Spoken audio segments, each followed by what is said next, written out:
लेकिन अब देखिए, यमन के बाद आप पाकिस्तान से आई ये तस्वीर देखिए। पाकिस्तान की सरकार ने अफगानिस्तान के जिन 17 लाख शरणार्थियों को 1 नवंबर तक पाकिस्तान छोड़ने के लिए कहा था, आज उस डेडलाइन का आखिरी दिन था और इस वजह से आज पाकिस्तान में अफगानिस्तान बॉर्डर पर काफी अफरा तफरी मची रही और अफगानिस्तान के लाखों शरणार्थियों को आज ना चाहते हुए भी पाकिस्तान छोड़कर वापस अफगानिस्तान जाना पड़ा। तस्वीरें आप देखिए, कैसे लोग अपना सारा सामान लेकर जा रहे हैं। ये सभी लोग इस्लाम धर्म को मानने वाले ही हैं।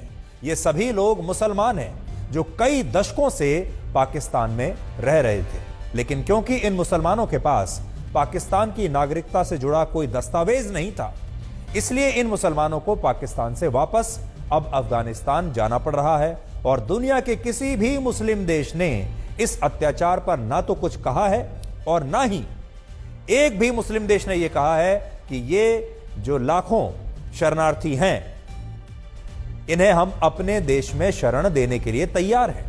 आज हमारी चुनौती है और हमारा सवाल है कि दुनिया में क्या एक भी मुस्लिम देश ऐसा नहीं है जो पाकिस्तान से जाने वाले इन मुस्लिम नागरिकों को अपने देश में शरण दे सके, इस्लाम के नाम पर ही, धर्म के नाम पर ही शरण दे सके।